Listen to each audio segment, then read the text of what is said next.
Hey, I'm Rachel, And I'm Amanda, and this is Beyond a Ballot. powered by DoorDash.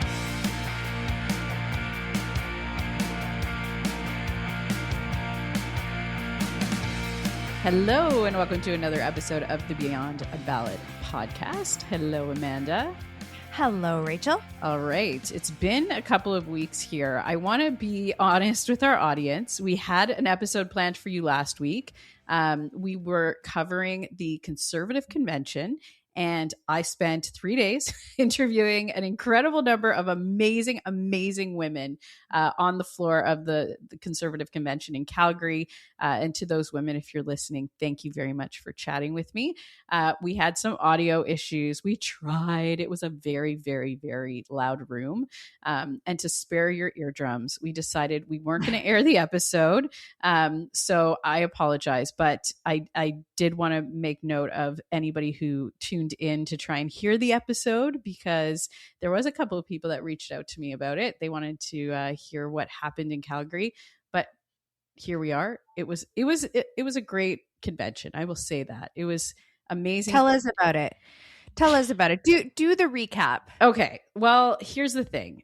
For me, conventions are kind of like family reunions, because I have been doing this with the Conservatives federally for like 20 years, which is also something that we celebrated last week in Ottawa, the 20-year reunion of the Harper government.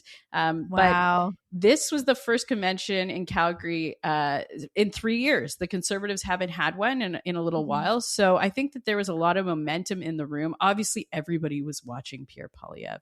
They wanted to hear the speech. Had reactions from all kinds of people, but I looked far and wide for one person that was not supporting Pierre Poilievre. I couldn't find it in that room. And then obviously he got 87%.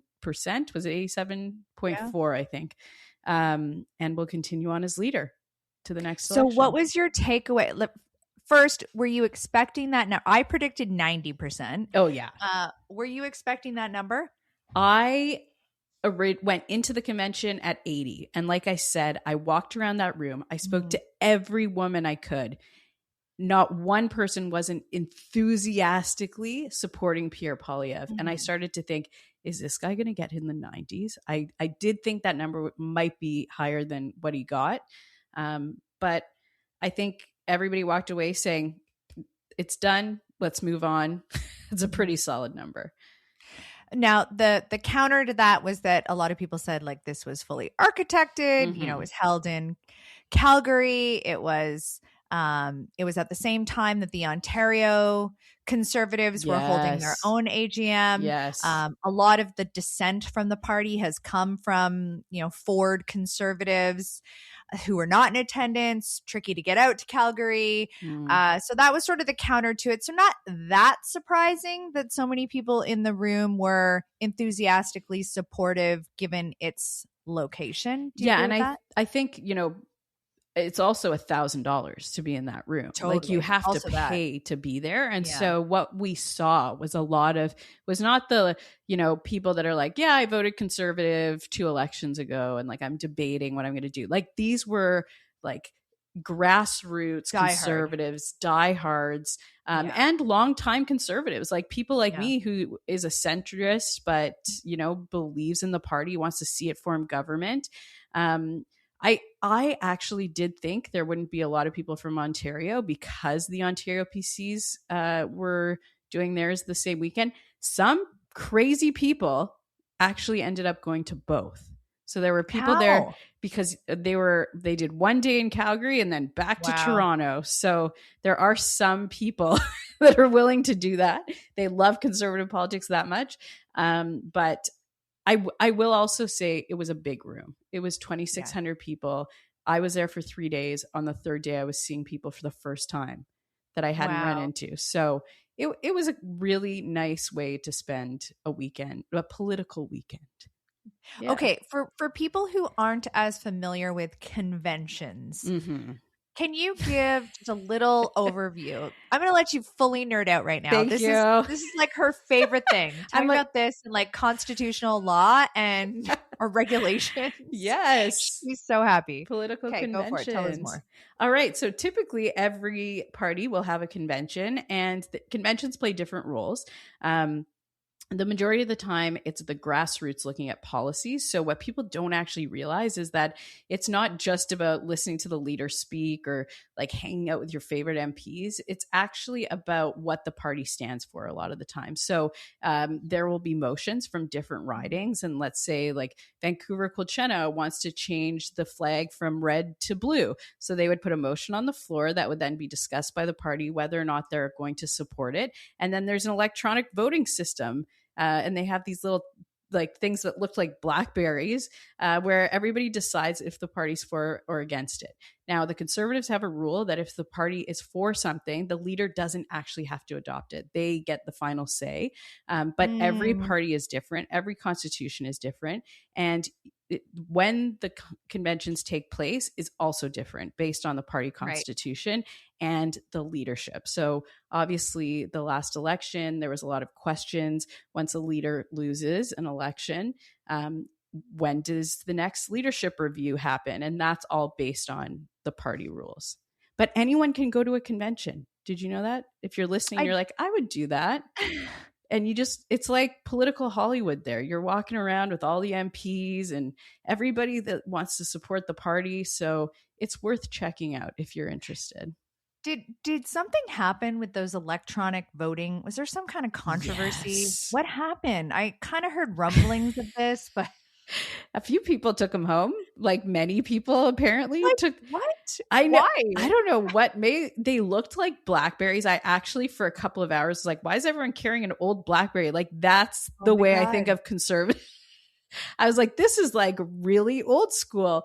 But it turns out some people took them home. They're very expensive, and apparently it's costing the party a lot of money. So if you're one of those people, send back your voting machine. Send it back. Oh my god. Okay, and I will note, there is the NDP convention that's coming up soon, and that's going to be the leadership race in a couple of months. And also next month is the Liberal convention, which Amanda's gunning to go to. Unlike Rachel, I'm not a convention goer. Oh. Yeah, I'm not. Unless it's a leadership convention, I'm all for those. But like last year you went with Mark Carney. I was there last year. Yeah.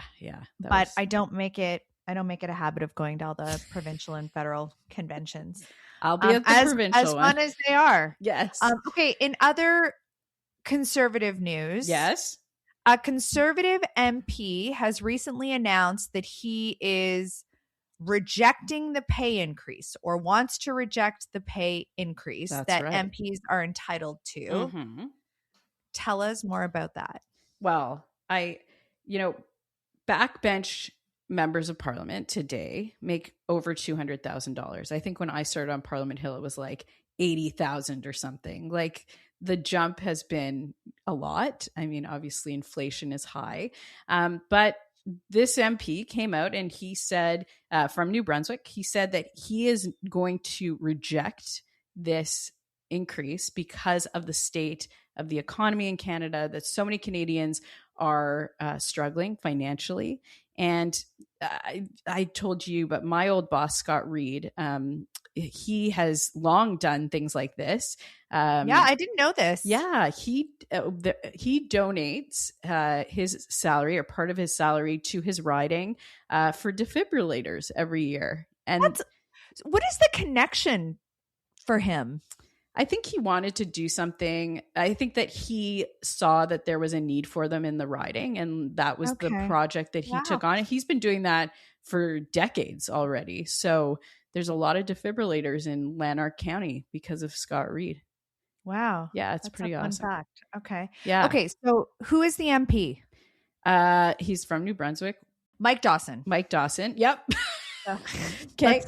Mike Dawson is the MP from New Brunswick. Yes. Now this sounds really noble and full of public service. He actually got hot water from his own party. The Conservative Party is not thrilled with him rejecting this increase. Tell us why. Well, I think that, there's a lot of people that are struggling. Every member of parliament comes to the House of Commons from different economic backgrounds. There are some MPs that come from, for example, the business world. I'm thinking of somebody like Bill Morneau, who came from like a Bay Street job, right. A very economically sound family. And then there are other people that come from like a farming town and they don't have that much of a salary. And so I think it's about everybody's dynamic and personal experience. And so, yeah, I think there was some pushback on setting that example and making that the benchmark for members of parliament. But I will note every member of parliament gets this increase. So everybody on all sides. 4% increase, which will amount to about $8,000 to $10,000 more on their salary, which is like a big deal. I could use that. I mean, I don't think anyone would say no, except for Mike Dawson. Yeah. Go Mike Dawson. I don't know. I'm in favor of it. What do you think? I think that two things. I think that if you're making a public stand about affordability, this plays right into it. Of course, you're still a person making $200,000. Right. So that's quite, it's not like you're giving up your whole salary. You're still willing to take home your $200,000 and make a statement on the 4%. I think that getting in hot water from your own party is very tricky because this is a party that has attempted to really make their mark on the issues of affordability. So when the party has backlash to something that is about affordability, I think it sends a mixed message to Canadians. And that is a challenge. And I'm sure that's why the party is not so pleased that he's gone out and done this on his own accord, because it puts them in a tough position. Their inability to back it. So I don't know. I don't know if this was the right call. Like, I think something more interesting is, so you told me the story about Scott Reid. I did not know that story. And he's done it apparently without a lot of fanfare because I wasn't even aware of it.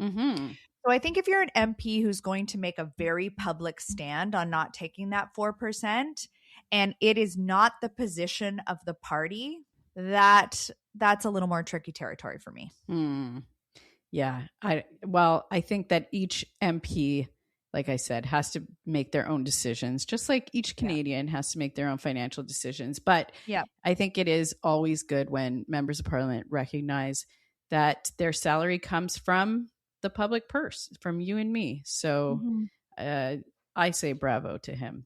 But can we talk about cooperation of the parties? Because that's been a big question this week. There is still a budget act on the table in Parliament. And, I was sitting in the House last week. I went to question period and people were talking about, will this pass? Won't it pass? Will the Conservatives side with the Liberals? We heard this week there's been rumblings of backroom talks that perhaps the House leaders on both sides are trying to get something in place so that this can pass, that we avoid a federal election. What do you think? Are we going to get there? Is there going to be, is this government going to fall on this bill because nobody can get along? I don't know. What do you think? I don't think that the government's going to fall because I think that the very last thing that the Conservative Party wants right now is an election. You don't want to go into an election when you have your opponent, Mark Carney, with an all-time high favorability rating. The Liberals are soaring as well. Polyev is a drag on the party. His favorability so low. I don't think you want to go to an election at this moment. Listen, he's very popular with his base. He has really lacked in broad public appeal. And I think that a sign of cooperation, Canadians are demanding cooperation right now, right?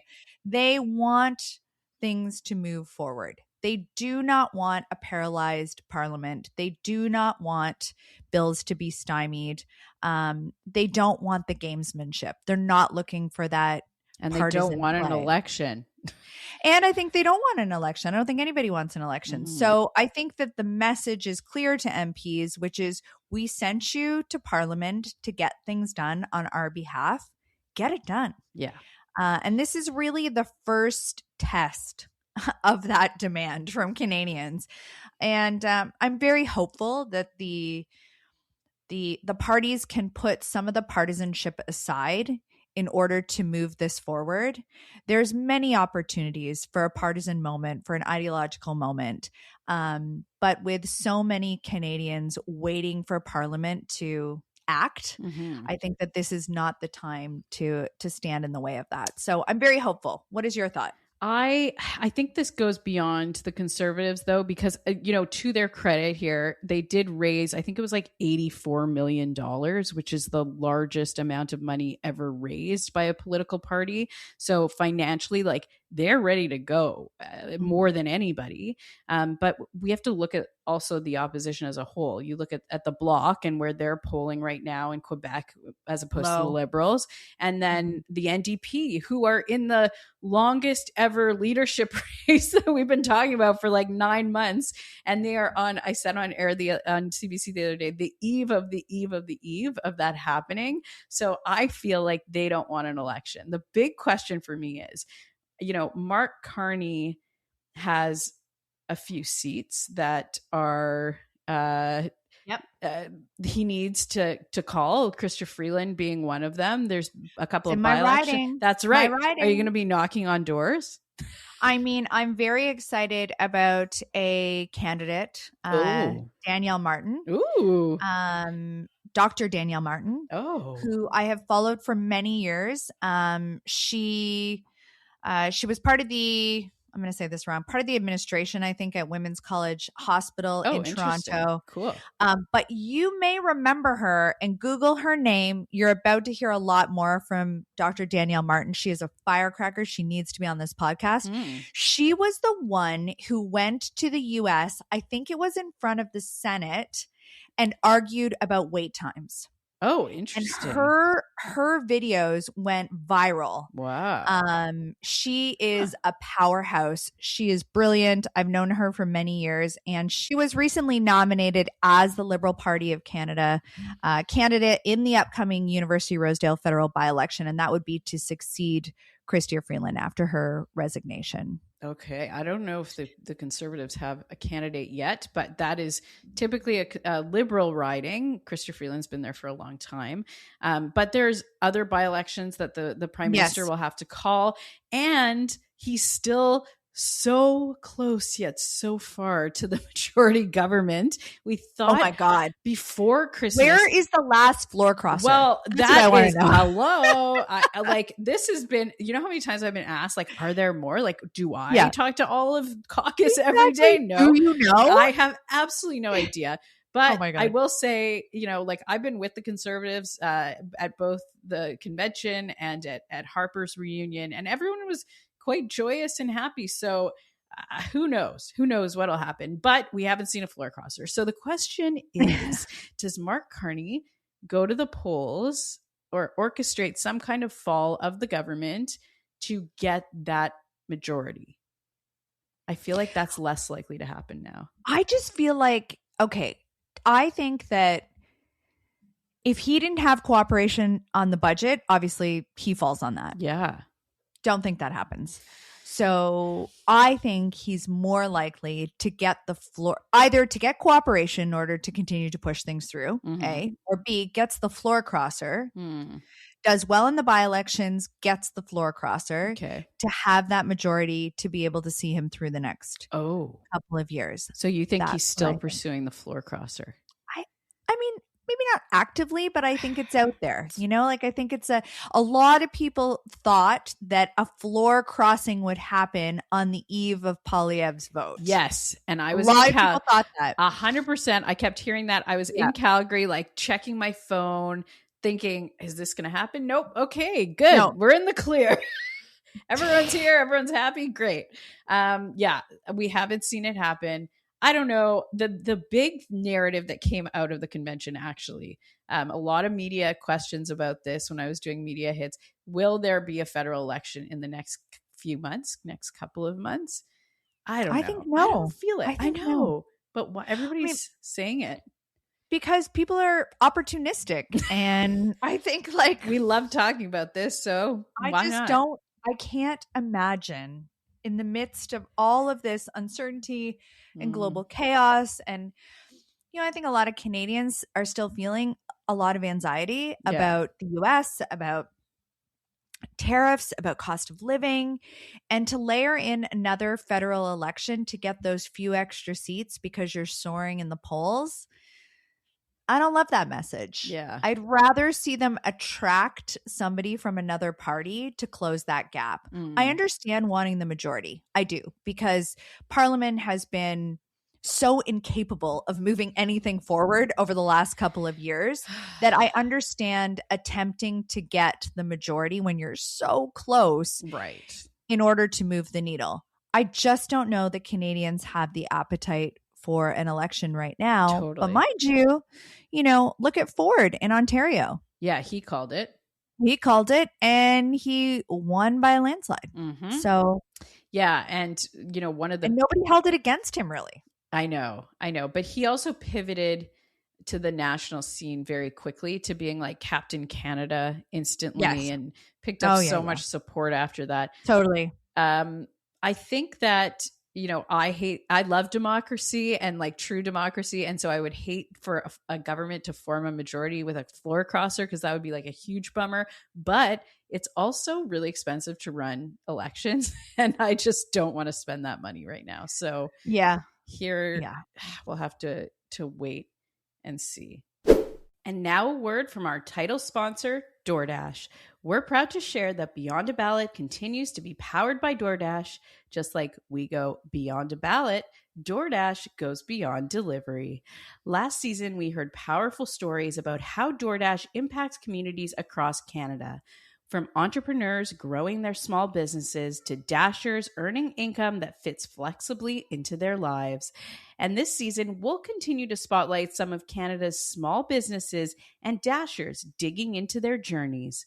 Stay tuned this season as we continue celebrating the local businesses and the people who connect us to them every single day.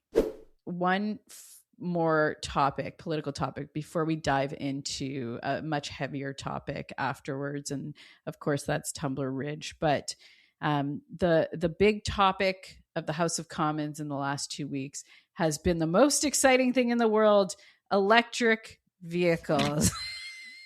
That is what they have been talking about nonstop for the last week at least. So the Liberals put out a new plan for electric vehicles. They changed electric vehicle mandates. They made a promise to Canadians that they could qualify for up to $5,000 on some vehicles, namely anything under $50,000 from a country which we have a free trade agreement with.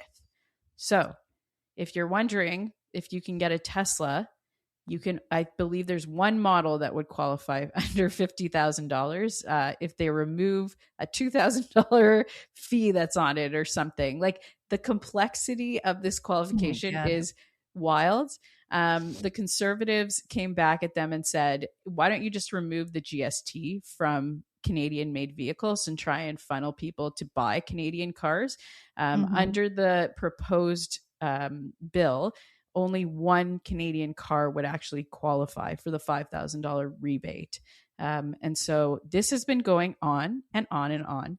The auto manufacturers have been out talking about it. The unionists, everybody's talking about this week. So how do you feel about EV?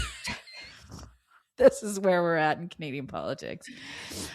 Oh, what do I feel? You know what? This story is really, to me, more about the Canada-US thing and the relationship, and like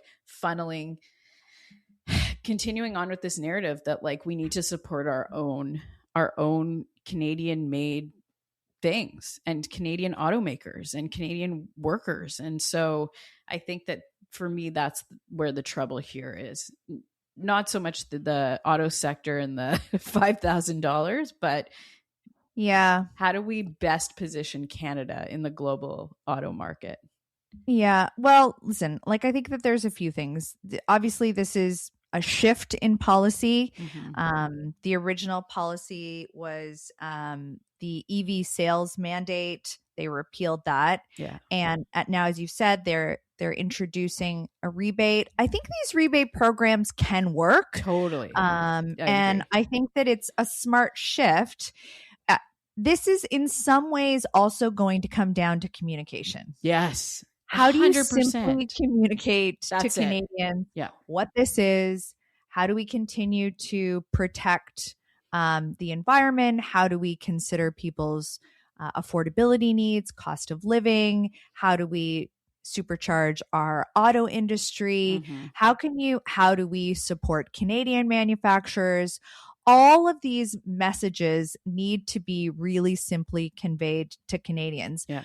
I don't think that this is a hill that anyone's going to die on. Like, I think that in the context of a relatively quiet political period over the last couple of weeks, it's Mm-hmm. dominated the headlines. Yeah. But I think in light of other things that have been happening in the not that long ago, it wouldn't have made as much sustained news coverage as it has. Yeah. It's almost like we keep talking about it because there hasn't been that much else to talk about, which is crazy because it's mind-blowing how much we had to talk about just a couple of weeks ago. Exactly. Well, and I couldn't agree more. I think the problem with this story, and this is kind of what the opposition is leveraging in terms of, Mhm. of their narrative on the mandate and rebate, etc., Yeah.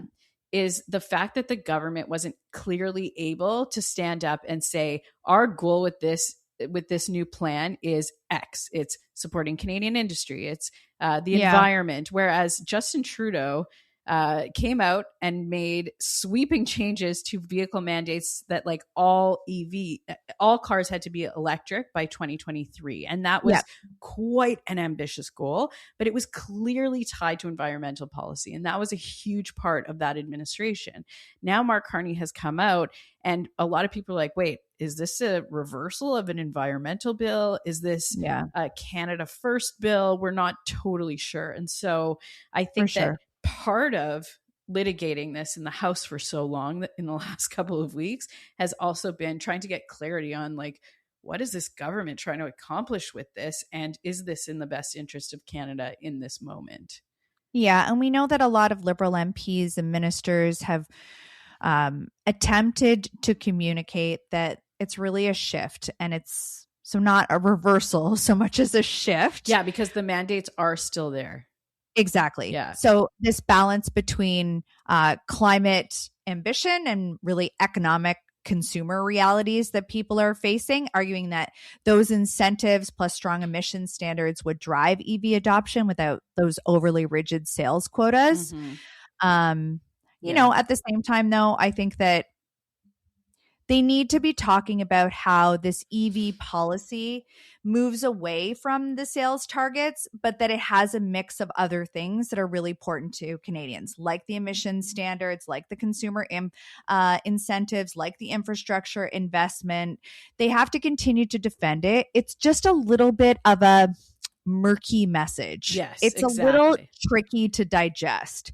So even I'm having a hard time defending it. And I think that simplicity is key. And we are missing a little of that right now. Well, I don't think it was like I don't think they intended to make this like they put this in good faith to change things that weren't working. I think they considered sure. the economic reality and the affordability crisis that many Canadians are facing. Yes. And they attempted to make this shift, and that was at the heart of why they were doing it, while still understanding that the climate realities. But I don't know. I totally get it. Like I've worked on a piece of legislation where you have these kinds of like qualifications, like it has to fall under all of these criteria. And I think that ultimately it kind of backfired because it really didn't support the Canadian automakers in the end because of the criteria. But at the same time, they also were trying to you have to have a free trade agreement. We don't have a free trade agreement with China. And I think that's what they were trying to avoid.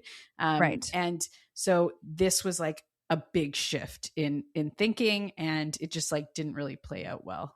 So That's kind of what, that's why they're still talking about it. That's why they're still talking They're about still talking about it. Okay. We need a new message. I know.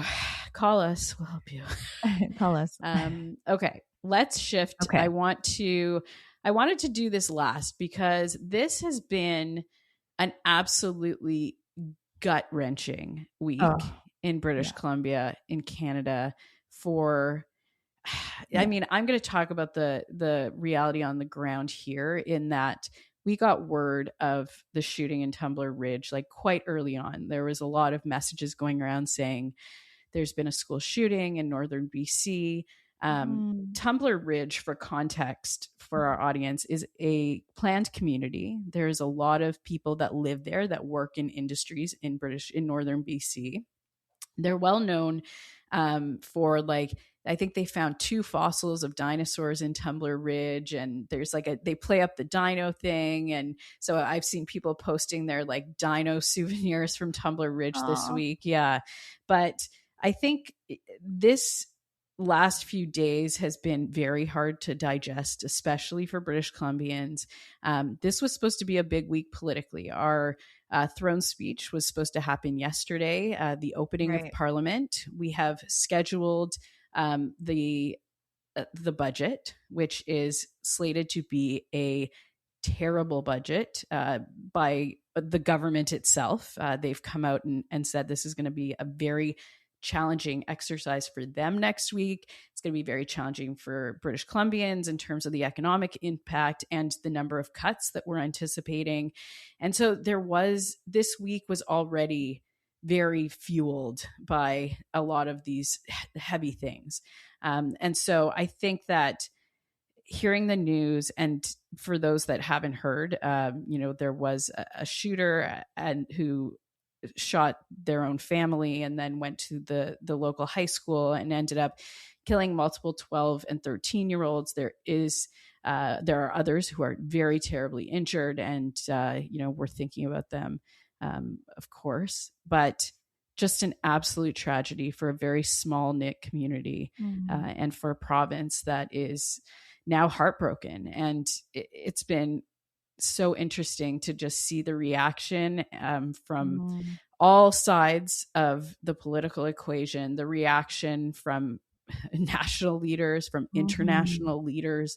This, for context, is, I believe, the second largest shooting in Canadian history, and school shooting. And so it's unbelievable. It's unbelievable to be sitting here in British Columbia and to work in the political world and just be learning about these horrific events. It was such horrific news this week. So first of all, to all the families and friends of the victims, our hearts just break for you. It is, as a mom, as moms, these stories hit particularly close to home because you picture your own child, my own 12-year-old, in his school, and you cannot imagine the fear and terror. You cannot imagine the aftermath and what these children are going through, what their families are going through, as they'll have to return to school one day. And it's a horrific mark in Canadian history. I think that how our leaders responded was the only good thing that came out of this week. And it was in such stark contrast to the reactions that we see in the US after a fatal shooting. Yes. We saw all of our leaders here respond with the empathy and compassion and really heartbreak that all of us felt, like mirroring back to all of us how we felt. And it didn't matter what political party you were affiliated with, how you feel about guns, or it was just universally mourning and heartbreak. And I think that the nation requires that kind of reaction from our leaders because it humanizes what happens, and it brings us together. And I think what we've seen in the US is such a like a fall from grace in that regard. So it's really such a contrast to how the US has reacted, and honestly how the US is actually reacting to this tragedy as well. Very divided, using it, politicizing it, villainizing, using it for their own political gains, like really vile and reprehensible. I could not agree more. And I do want to give a huge shout out to the RCMP, because when we see these horrific incidents happen in the United States, and maybe not everyone will feel this way, but this is what I've been thinking about. We see press conferences that are kind of, here's what we think we know. We're not sure. This is what we're hearing. The RCMP have been so tactful in not releasing or confirming information without the facts behind them. The media in this country have done the same. Global BC, who is the largest network in British Columbia, was holding off on things that were being reported elsewhere until they had complete confirmation. And I'm sure other networks did that too on the ground here, but it's just really juxtaposing how we experience this through the American lens and the news media and the police services versus what we've seen in the last couple of days here in British Columbia. And they have just done an exceptional job of making sure the facts are right and that they're not just chasing the story, they're actually telling the story. So I think that's been a huge part of it. I will say, there was a video that went around the internet of one of the dads of one of the victims. And he said, oh God, I can't even really think about it. I'm going to just burst out crying. But he said, stop talking about the shooter. Start talking about the victims. Talk about my daughter. Talk about the other child or teacher. I'm not sure who it was. He referenced another woman who had given his child CPR.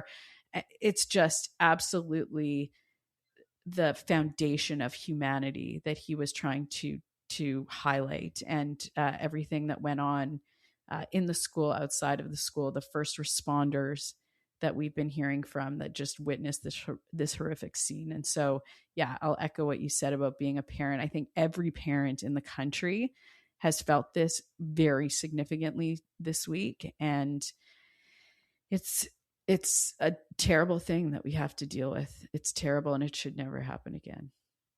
Yeah. I mean, I think that it's so close. It is home. I was going to say it's so close to home, but it is home. Yeah. And I think that was when we hear about tragedies like this elsewhere, especially in the US, where they seem to be happening at a higher frequency now, you still have this, or at least I just don't think about, is my kid safe when he walks out the door and goes to school? Yep.